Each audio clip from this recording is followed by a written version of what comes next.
Hi friends, welcome back to Sushma Naveen YouTube channel. ಇವತ್ತಿನ ನಮ್ಮ journey journey ಹೇಳಬೇಕು ಅಂತಂದರೆ, ಒಂದು ಮದುವೆಯಿಂದ ವಾಪಸ್ ಬರ್ತಾ ಇದ್ದಿದ್ದು ಬೆಂಗಳೂರಿಗೆ.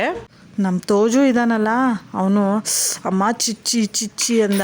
ಅದಕ್ಕೆ ಅಲ್ಲೇ ಆನ್ ದ ವೇ ಅಲ್ಲಿ ಬೈರಾಪಟ್ಟಣದ ಹತ್ರ ಇರುವಂಥ ಒಂದು ಚಾಕ್ನಾ ಸೆಂಟರ್ ನೋಡ್ವಿ. ಯಾವುದಕ್ಕೂ ಒಂದು ಸತಿ ಟೇಸ್ಟ್ ಮಾಡೋಣ, ಇದ್ರ ಬಗ್ಗೆ ಕೇಳಿದ್ದೀವಲ್ಲ ಅಂತ ತಿನ್ನಬೇಕು ಅಂತ ಮನಸ್ಸಾಯಿತು. ಸರಿ ಆಯಿತು ಅಂತ ಹೊರಟೇ ಬಿಟ್ವಿ ಆ ಕಡೆಗೆ. ಇದು ಬೇರೆ ಯಾವುದೂ ಅಲ್ಲ, ಬ್ಯಾಂಗ್ಳೂರು ಮೈಸೂರು ಎಕ್ಸ್ಪ್ರೆಸ್ ಹೈವೇ ಹತ್ರ ಇರುವಂಥ ಚನ್ನಪಟ್ಟಣದ ಚಾಕ್ನಾ ಸೆಂಟರ್, ಕುರಿ ಚಾಕ್ನಾ ಸೆಂಟರ್. ನೋಡಿ ಅಬ್ಬಬ್ಬಾ ಎಷ್ಟು ರಶ್ ಇದ್ದಾರೆ ಗೊತ್ತಾ. ನಮಗಂತೂ ನಿಂತು ನಿಂತು ನಿಂತು ಸಾಕಾಗೋಯ್ತು, ಅಷ್ಟು ರಶ್ ಇದ್ದರು.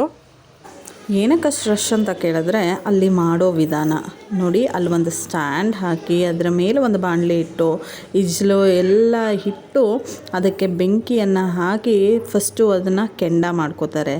ಅದು ಕೆಂಡ ಆದ ನಂತರ ಅದರ ಮೇಲೆ ಒಂದು ಕಾಯಿಲನ್ನು ಇಟ್ಟು ನಂತರ ನಮಗೆ ಅಲ್ಲೇ ಲೈವಾಗಿ ನಮ್ಮ ಕಣ್ಣು ಮುಂದೆ ಬಿಸಿ ಬಿಸಿಯಾಗಿ ಮಾಡಿಕೊಡುವಂಥ ವಿಧಾನ ಅದು. ನೋಡಿ, ನೀವು ನೋಡಬಹುದು ಹೇಗೆ ಮಾಡ್ತಿದ್ದಾರೆ ಅಂತ. ನಾವು ಸರಿ ಆಯಿತು ನಮ್ಮದು ಒಂದು ತೊಗೊಳ್ಳೋಣ ಅಂತ ಹೇಳ್ಬಿಟ್ಟು ಒಂದು ಅರ್ಧ kg ನಾವು ಕೂಡ ತೊಗೊಂಡು ಅಣ್ಣ ಮಂಜಣ್ಣ ಲೇಟ್ ಆಯ್ತಣ್ಣ, ನಾವು ಇನ್ನೂ ಬೆಂಗಳೂರಿಗೆ ಹೋಗಬೇಕು, ಟ್ರಾಫಿಕ್ ಜಾಮ್ ಇರುತ್ತೆ ಅಂತ ಹೇಳಿಬಿಟ್ಟು ಅವ್ರ ಹತ್ರ ರಿಕ್ವೆಸ್ಟ್ ಮಾಡಿದ್ದಕ್ಕೆ ಸರಿ ಆಯಿತು ಕೊಡೋಣ ಅಂತ ಹೇಳ್ಬಿಟ್ಟು ನಮ್ಮದನ್ನು ಈಸ್ಕೊಂಡು ಒಂದು ಸೈಡಿಗೆ ಹಾಕಿ, ಒಂದು ಸೈಡು ಬೇಯಿಸ್ತಾ ಇರ್ತಾರೆ ಅದನ್ನು. ಇನ್ನೊಂದು ಸೈಡು ನೋಡಿ ಆ ಪ್ಲೇಟಲ್ಲಿ ಗಾಳಿಯನ್ನು ಊದ್ತಾ ಅದಕ್ಕೆ ಕೆಂಡದ ಹೊಗೆಯನ್ನು ಇನ್ನೂ ಬಿಸಿ ಅದನ್ನು ಬೇಯೋದಕ್ಕೆ ಹೆಲ್ಪ್ ಮಾಡ್ತಿದ್ದಾರೆ.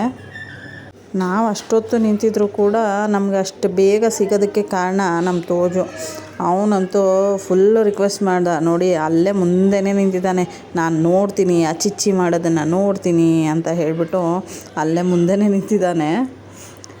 ನೋಡಿ, ಈ ವಿಧಾನದಲ್ಲಿ ಅದನ್ನು ಮಾಡಿ ನಮಗೆ ಫ್ರೈ ಮಾಡಿ ಅದಕ್ಕೆ ಸರಿಯಾದ ಸಮ ಪ್ರಮಾಣದ ಮಸಾಲೆಯನ್ನು ಹಾಕಿ ಕೊನೆಯಲ್ಲಿ ಅದರ ಮೇಲೆ ಉಪ್ಪು ಖಾರ ಹಾಕಿ ಕೊಡ್ತಾರೆ. ಅಬ್ಬಬ್ಬಾ, ತಿನ್ನೋದಕ್ಕೆ ಸ್ವರ್ಗಕ್ಕೆ 3 ಮೆಟ್ಲು ಅನ್ನೋ ಥರ ಇರುತ್ತೆ. ನೋಡಿ, ಈ ಇಜ್ಜಲನ್ನು ಬರೆಸಿ ಇನ್ನೊಬ್ಬರಿಗೆ ಮಾಡೋದಕ್ಕೆ ರೆಡಿ ಮಾಡ್ತಾ ಇದ್ದಾರೆ. ತುಂಬ ರಶ್ ಇದ್ರಪ್ಪ, ತುಂಬ ರಶ್ಶಲ್ಲೂ ನಮಗೆ ಸುಮಾರು ಒಂದು ಅರ್ಧ ಗಂಟೆ ಹೊತ್ತು ಕಾದ್ವಿ. ಮುಕ್ಕಾಲು ಗಂಟೆ ಆಯಿತು ಅದನ್ನು ನಮಗೆ ಮಾಡಿ ಕೊಡೋ ಅಷ್ಟರೊಳಗೆ. ಯಾಕೆಂದರೆ ಅಷ್ಟೊಂದು ಜನ ರಶ್ ಇದ್ದರು. ಸುಮಾರು ಒಂದು 5 ಕಡೆಯಲ್ಲಿ ಆ ಸ್ಟ್ಯಾಂಡನ್ನು ಇಟ್ಟು ಮಾಡ್ತಾಯಿದ್ದಂಥ ಒಂದು ಕೆಲಸ ಅದು. ಬಟ್ ಸುಮ್ಮನೆ ಹೇಳೋದಲ್ಲ, ಟೇಸ್ಟ್ ಮಾತ್ರ ತುಂಬ ರುಚಿಕರವಾಗಿದೆ. ನೀವು ಕೂಡ ಎಲ್ಲ ಒಂದು ಸತಿ ಬಂದು ಟ್ರೈ ಮಾಡಬಹುದು. ಆದರೆ ಏನಪ್ಪ ಅಂತಂದರೆ, ಕಾದು ನಿಂತಿದ್ದು ಮಾಡಿಸ್ಕೊಂಡು ಹೋಗಬೇಕು. ನಾವು ಅಷ್ಟೊತ್ತು ಕಾದಿದ್ದಕ್ಕಂತೂ ಒಂದು ಸಾರ್ಥಕತೆ ಸಿಕ್ತು. ಯಾಕೆಂದರೆ ಟೇಸ್ಟ್ ಅಷ್ಟೇ ಅದ್ಭುತವಾಗಿತ್ತು. ನನ್ನ ತಂಗಿ, ನನ್ನ ಅಪ್ಪ, ನನ್ನ ಅಮ್ಮ ಹಾಗೂ ನನ್ನ ಚಿಕ್ಕ ಮಗ ಅವನಂತೂ ತುಂಬ ಎಂಜಾಯ್ ಮಾಡ್ದ. ನೋಡಿ, ಇವಾಗ ಪ್ರಿಪೇರ್ ಆಯಿತು, ಅದನ್ನು ಅವ್ರ ಹತ್ರಕ್ಕೆ ತೊಗೊಂಡು ಹೋಗ್ತಾಯಿದ್ದೀವಿ. ಅವನಂತೂ ತುಂಬ ಈಗರಿಂದ ವೇಟ್ ಮಾಡ್ತಿದ್ದ. ಅಬ್ಬಾ ನೋಡಿರಿ, ಅವ್ರ ಬ್ಯಾಕ್ಗ್ರೌಂಡ್ ಕಮೆಂಟು ಕೂಡ ಅಷ್ಟೇ ಚೆನ್ನಾಗಿದೆ ಅಂತ ಹೇಳ್ಬಿಟ್ಟು ಎಂಜಾಯ್ ಮಾಡ್ತಾ ತಿಂತಿದ್ದಾರೆ ಎಲ್ಲರೂ. ಅಪ್ಪ, ಅಮ್ಮ, ನನ್ನ ತೋಜು, ನನ್ನ ತಂಗಿ ಎಲ್ಲರೂ. ಹೆಂಗಿತ್ತು ಬಂಗಾರಿ? ಸೂಪರ್ ಆಗಿತ್ತಾ? ಯಾವುದು ಇದು ಹೋಟ್ಲು? ಯಾವುದು? ಮಂಜಣ್ಣ.